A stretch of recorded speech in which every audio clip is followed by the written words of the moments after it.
President, we have a national emergency.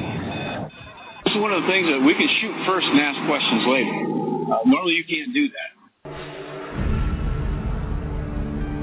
All of a sudden these trees started moving out of the way. They parted for me. And then I came out into this opening, and there where I saw Jesus Christ.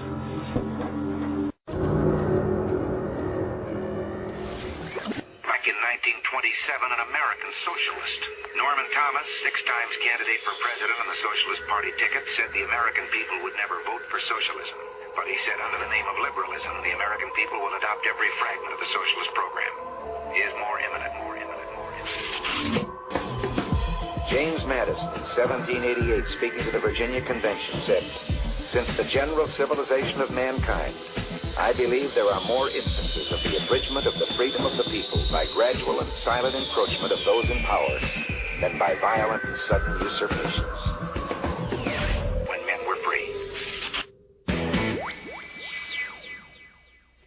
Broadcasting live from a secret location buried deep below the earth, you're about to make a connection to the signs of the times.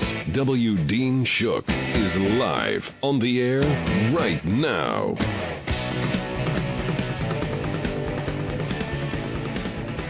And welcome to End Time News. I'm your host, W. Dean Shook. You know, there's times that I come on here and bring you news that sometimes I wish I didn't have to bring. And this is one of those times. Just because the news just seems so outrageous. But I'm going to share it with you because the truth is important. We're going to start first off with the Daily Beast. U.S. humanitarian aid going to ISIS. Well, how can that be? Well, not only foodstuffs, medical supplies, even clinics going to ISIS. The distribution networks are paying ISIS taxes and putting ISIS people on their payrolls. From Gaziantep, Turkey. While U.S. warplanes strike at the militants of this so-called Islamic State in both Syria and Iraq, truckloads of U.S. and Western aid has been flown into territory controlled by the jihadists, assisting them to build their terror-inspiring caliphate. The aid, mainly food and medical equipment, is meant for Syrians displaced from their hometowns and for hungry civilians. It's funded by the U.S. Agency for International Development, European donors, and the United Nations. Whether it continues is now the subject of anguished debate among officials in Washington and European countries. The fear is that stopping aid would hurt innocent civilians, would be used for propaganda purposes by the militants who would likely blame the West for added hardship. Well, you know, for us, the Bible says, if your enemy is hungry, feed him. And if he's thirsty, give him something to drink. Doing so will heap burning coals of shame on his head. But there's no evidence that the militants of the Islamic State feel any sense of disgrace or indignity, and certainly not gratitude receiving charity from their foes. Quite the reverse. The aid convoys have to pay off ISIS emirs, those are the leaders, in order for the convoys to enter Syrian extremist strongholds like Raqqa and Deir ez-Zor, providing yet another income stream for ISIS militants who are funding themselves from oil smuggling, extortion, and the sale of whatever they can loot, including rare antiques from Muslims and archaeological sites. The convoys have to be approved by ISIS. You have to pay them. The bribes are distinguished and itemized as transportation costs, says an aid coordinator who spoke to the Daily Beast on the condition he not be identified in this article. The kickbacks are either paid by foreign or local non-governmental agencies who are tasked with distributing the aid, or by Turkish or Syrian transportation companies who are contracted to deliver it. And there are fears the aid itself isn't carefully monitored enough, with some sold off to the black market or used by ISIS to win hearts and minds by feeding its fighters and its subjects. With a minimum, the aid means that ISIS doesn't have to divert cash from its war budget to help feed the local population or the displaced persons, allowing it to focus its resources exclusively on fighting and war-making, according to the critics of this aid. You can see that full story at wdeanshook.com. Well, here's been a story that's long coming. According to RIA Novosti, Pentagon denies withholding information on chemical weapon discoveries in Iraq. Washington, on October 17th, the Pentagon had neither intended nor need to keep secret the information about the chemical weapons, that's right, the WMDs, that were discovered in Iraq, stated Pentagon Press Secretary Rear Admiral John Kirby. He said there was no effort from the Pentagon or the Defense Department leadership at any time to deliberately suppress or withhold information about chemical munitions. Kirby said this during a press briefing on Thursday. As far back as 2006, we were very open with Congress in the testimony acknowledging finds of hundreds of rounds of these chemical munitions inside Iraq, Kirby said. He added that in that same testimony, they made it clear that there would be more chemical weapons. There were thousands more that were found, the spokesman stressed, and each time they were found and cataloged and collected, we made those disclosures. Now, since 2009, it's up to the government of Iraq to do that, and they have, Kirby said. According to Kirby, thousands and thousands of these munitions were found and destroyed and removed, so there was never any non-disclosure of what we've been finding, he concluded. Well, the New York Times reported on Tuesday that from 2004 to 2011, the U.S. military and Iraqi troops found around 5,000 chemical warheads, shells, or aviation bombs in Iraq, created during the rule of former President Saddam Hussein in collaboration with the West. Now, according to Kirby, the author of the article intended to show the issue of care that these soldiers experienced, and the degree to which they might have been told by their unit commanders not to talk about it. There was no effort by the Pentagon, no intended and no deed to try to suppress the information from the public, Kirby said, admitting, however, that there were some initial delays between 2006 and 2007 just in terms of processing problems that they had. Well, earlier this week, the spokesman for the U.S. Defense Department told RIA Novosti that the United States kept secret the information about the chemical weapons discoveries in Iraq in order to secure the findings from being obtained by hostile forces before their elimination. And I want to give you one from the Jerusalem Online, who is reporting that Obama is defending U.S. as a Muslim country. Do you feel like you live in a Muslim country? Well, a few days ago, President Obama, in an interview he gave France Canal TV, said that the American people need to be better educated about Islam since U.S. could and should be regarded as a Muslim country. He said that the number of Muslims residing in the U.S. makes it one of the biggest Muslim nations. In reality, the U.S. has one of the smallest percentages of Muslims of any Western country. The number of Muslims in the U.S. is approximately 4.5 million. That makes 1.5% of the population. One of the smallest minorities in the U.S.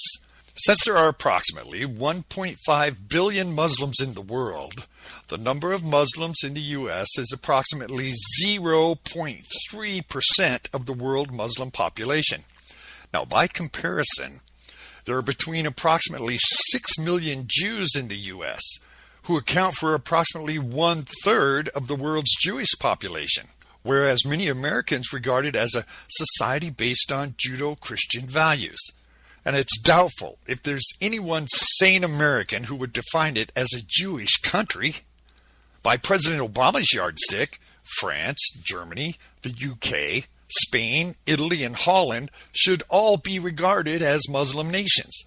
In France, which has the biggest Muslim population in Europe, its 4.5 million Muslims account for 7.5% of the population. In most other Western European countries, Muslims account for approximately 3 to 5% of the population. The only EU citizens who regard their societies either as Muslim ones or as a society that should be Muslims, even if half of Europe's Muslims have this attitude, most likely the true number is far less.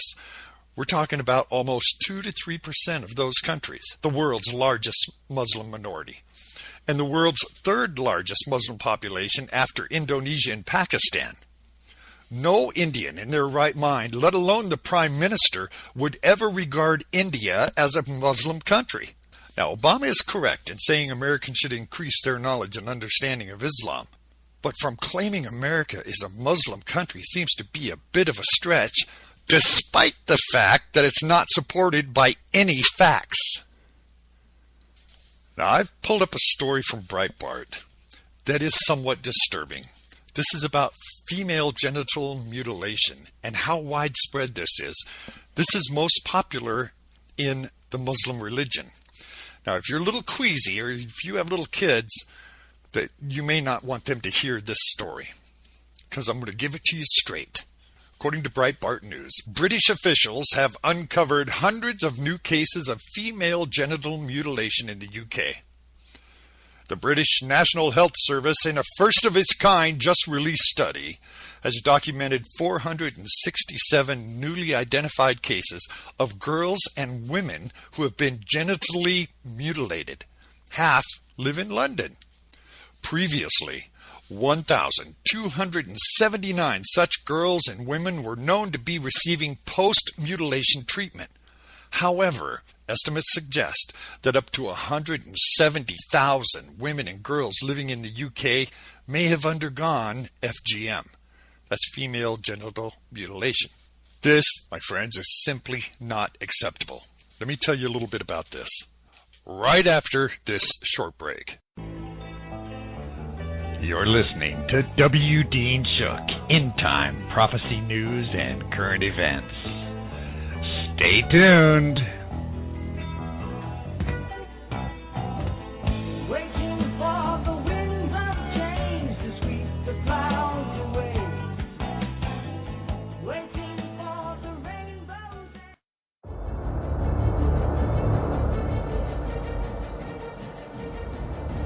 There is a sense in the world. There's a sense among believers. There's a sense among unbelievers. There's a sense among all peoples that things are unhinged. The Middle East is unhinged with uprisings, revolutions, and where's this heading?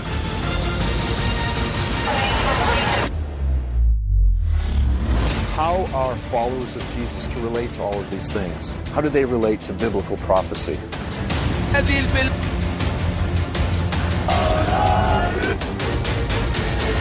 America is in spiritual, moral crisis. Values are changing, and so rapidly, that have not happened in the history of man.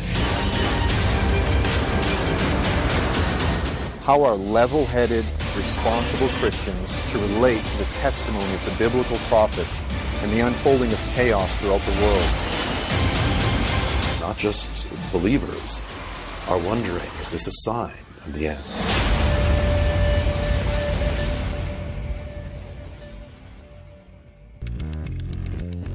GoDaddy offers everything you need to make a name for yourself on the web, from domain names and website builders to complete e-commerce solutions.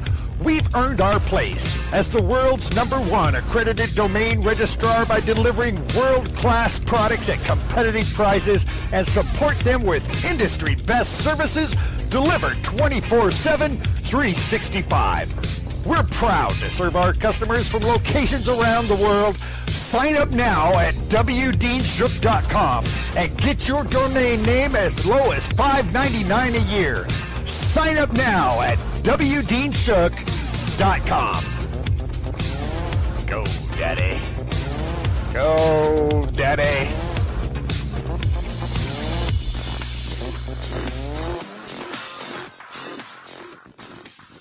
Female genital mutilation. It's not at all like male circumcision.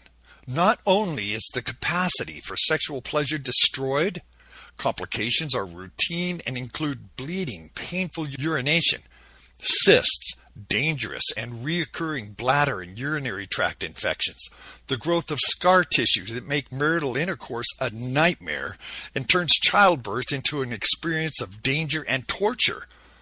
It increases the likelihood of newborn deaths. In addition, some girls and women develop